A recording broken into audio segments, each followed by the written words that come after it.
Wow. Hi, guys. Hi. It's crazy. We keep getting the mic. So, if you don't know us, I'm Emily. Essence. We are both psychologists, and we are really passionate about just making the world a little easier for people that are different.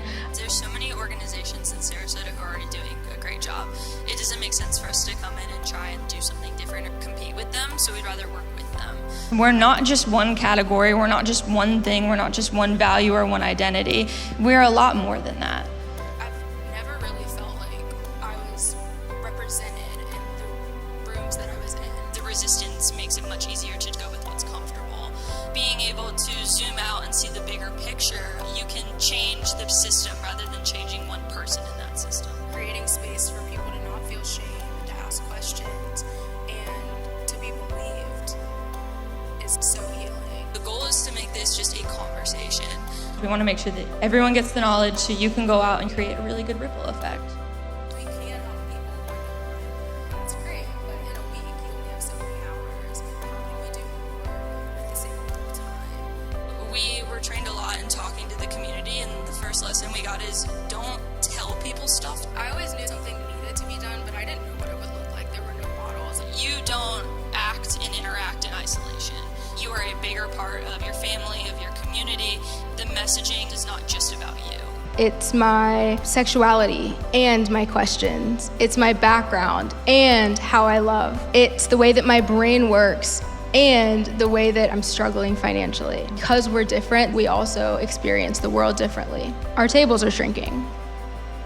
Instead of love, compassion, and freedom, we are there to meet people with the opposite. We are allowing the buts to overshadow the invitation. And as a result, we're shrinking who's allowed to be here and show up and play their part. We create a culture of, if I come to you with the mess, that's not going to be safe.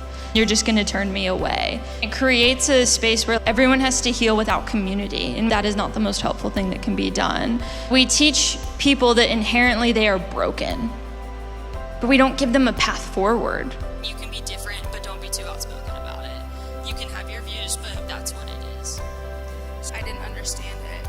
People were asking me to put all of my trauma on display to prove that they should care. I didn't want to do that. I was fighting that fight for a long time before I was like, this is exhausting. How can you love me and believe these things confidently?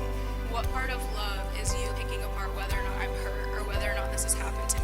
I had a reaction to that, and I was like, this is an injustice. Like, that's not okay. I was basically like given the message that like you just gotta suck it up. That started my questioning process, and I was like, well, why does it have to be that way? If you've been a person that has had to fight for your place in the world, to matter, to be treated with respect, then you know how to teach other people how to fight, and you know how to step up to the fight alongside other people for justice. We all have something to say. We all have the ability to impact people, but it's the power of just being and having the space to talk. We're working on doing trainings and trying to go into organizations who want more support or want to learn and fill in those gaps. We want the community to be our office, go where we're needed to make Sarasota and beyond a better place. If we can teach 10 people who then can reach 100 people, that's so much better than we could do in just a week.